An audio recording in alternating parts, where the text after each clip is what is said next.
बिस्मिल्लाहिर्रहमानिर्रहीम। अस्सलाम वालेकुम। पोस्टमार्टम, शक सदर और लफ्ज़ दिल का कुरानी मफ़हूम। सवाल नंबर 1, इस्लामी हुकूमत में नऊश की चीर फाड़ पोस्टमार्टम की क्या सूरत अख्तियार की जाएगी? इस्लाम तो लाशों की बेहरमती की इजाज़त नहीं देता।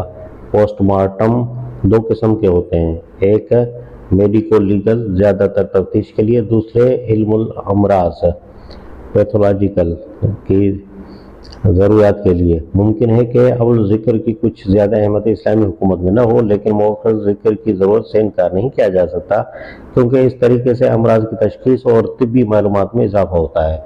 नंबर 2, सुना गया है कि रसूलुल्लाह सल्लल्लाहु अलैहि वसल्लम का सीना मुबारक चाक किया गया था और उसको तमाम आलाइशों से पाक किया गया था, ताकि नबूवत के तकाज़े को पूरा कर सकें और मासूमियत की सिफत पैदा हो जाए। दूसरे लफ्ज़ों में, आपका दिल ज़्यादा रोशन हो जाए, अच्छे और पाकीज़ा ख्यालात दिल में आए और गुनाह के ख्यालात ना आने पाए। ये कहाँ तक सही है? नंबर 3, उसी के साथ ख़तमल्लाहु अला क़ुलूबिहिम से ये ख्याल आता है कि गोया दिल ख्यालात की एक जलवागाह है। शायद ज़माने में जालिनूस के नज़रियात के तहत दिल को सरचश्मा अफ़कार समझा जाता था, लेकिन आजकल तिब्बी तहकीक से साबित हो चुका है कि दिल दौरान खून को जारी रखने वाला एक उज़्व है और हर किस्म के ख्यालात और हसियात और इरादों और जज्बात का मरकज़ दिमाग है। इस तहकीक की वजह से हर उस मौके पर उलझन पैदा होती है जहाँ दिल से कोई ऐसी चीज़ मंसूब की जाती है जिसका ताल्लुक हकीकत में दिमाग से होता है। जवाब नंबर 1, पोस्टमार्टम के मसले पर मैं अब तक कोई कतई राय कायम नहीं कर सका हूँ। ये भी मानता हूँ कि बाज़ ज़रूरतें ऐसी हैं जिनके लिए ये नागुज़ीर है, मगर उसके बावजूद तबीयत में सख्त कराहत पाता हूँ और अहकाम शरिया में भी इंतहाई नागुज़ीर सूरत के बगैर उसके लिए कोई गुंजाइश मुझे नज़र नहीं आती। बहरहाल ये कोई ऐसा मसला नहीं है जिसे एक इस्लामी हुकूमत में अहले इल्म बाहिमी मशवरे से तय न कर सकते हों।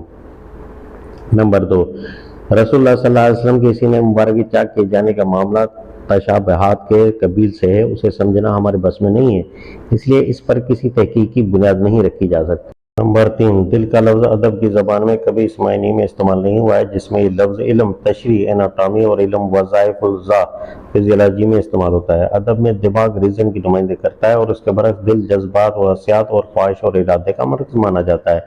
हम रात दिन बोलते हैं कि मेरा दिल नहीं मानता, मेरे दिल में एक ख्याल आया, मेरा दिल ये चाहता है। अंग्रेज़ी में qualities of head and heart का फ़िक्रा बकसरत इस्तेमाल किया जाता है। ये अल्फाज बोलते वक्त कोई शख्स भी इल्म तशरीह वाला दिल मुराद नहीं लेता है। मुमकिन है कि इसका आगाज़ उसी नज़रिए के तहत हुआ हो जो जालिनूस की तरफ मंसूब है, लेकिन अदब में जो अल्फाज राइज हो जाते हैं वो बसा औक़ात अपने इब्तदाई मायने के ताबे नहीं रहते। सवाल, साबिक़ खत के जवाब से मेरी तशफ़ी नहीं हुई है। आपने लिखा है कि पोस्टमार्टम की ज़रूरत भी मुस्लिम है और अहकाम शरिया में शदीद ज़रूरत के बगैर उसकी गुंजाइश भी नज़र नहीं आती, मगर मुश्किल ये है कि तिब्बी नुक्ता निगाह से कम अज़ कम उस मरीज़ की लाश का पोस्टमार्टम तो ज़रूर होना चाहिए जिसके मर्ज़ की तशख़ीस न हो सकी हो या होने के बावजूद इलाज बेकार साबित हुआ हो। इसी तरह तिब्बी कानून मेडिको लीगल नुक्ता नज़र से भी नोयत जुर्म की तशख़ीस के लिए पोस्टमार्टम लाजमी है। अलावा बरीन एटानॉमी, फिजियोलॉजी और ऑपरेटिव सर्जरी की तालीम भी जज्ब इंसानी के बगैर नामुमकिन है। आप वाज़ेह फरमाएं कि इन सूरतों पर शरन शदीद ज़रूरत का इतलाक़ हो सकता है या नहीं? जवाब नंबर 1, पोस्टमार्टम के मसले में जैसा कि पहले भी अर्ज़ कर चुका हूँ, मुझे खुद बड़ा खुलजान है और कोई फैसलाकुन बात मेरे लिए मुश्किल है। इस मामले के दो मुख्तलिफ पहलू हैं जिनके तकाज़े एक दूसरे से मुतसादिम होते हैं। एक तरफ शरई अहकाम है जो मरने वाले इंसानों के जिस्म का एहतराम करने और उनको इज्जत के साथ दफन कर देने की ताकीद करते हैं, और अगर वो मुसलमान हो तो उनकी तजहीज़ व तकफीन के करके नमाज़ जनाज़ा पढ़ने की हिदायत करते हैं। इन शरई अहकाम की तायीद उन लतीफ़ इंसानी हसियात से भी होती है जो शायद डॉक्टरों और बिल्कुल साइंटिस्ट किस्म के लोगों के सिवा सभी इंसानों में मौजूद होते हैं। कोई आदमी खुशी से गवारा नहीं कर सकता कि उसके बाप, बेटे, बीवी, बहन और माँ की लाश डॉक्टरों के हवाले की जाए और वो उनकी चीर फाड़ कर, या वो मेडिकल कॉलेज के तालिब इल्मों को दे दी जाए ताकि वो उनके एक एक उज़्व का तज्ज़िया करें और फिर उनकी हड्डियाँ सुखा कर रख लें। इसी तरह कोई कौम भी ये गवारा करने के लिए तैयार नहीं है कि उसके लीडर और पेशवा मरने के बाद पोस्टमार्टम के तख्ते मश्क बनाए जाएँ। अभी हाल ही में गांधी जी और लियाकत अली खान मरहूम गोली के शिकार हुए हैं। तिब्बी कानूनी नुक्ते नज़र से ज़रूरी था कि उनका पोस्टमार्टम करके सबब मौत की तशख़ीस की जाती, मगर उससे एतराज़ क्यों किया गया? सिर्फ इसलिए कि कौमी जज्बात अपने मोहतरम लीडरों की लाशों का चीरना फाड़ना बर्दाश्त करने के लिए तैयार नहीं थे।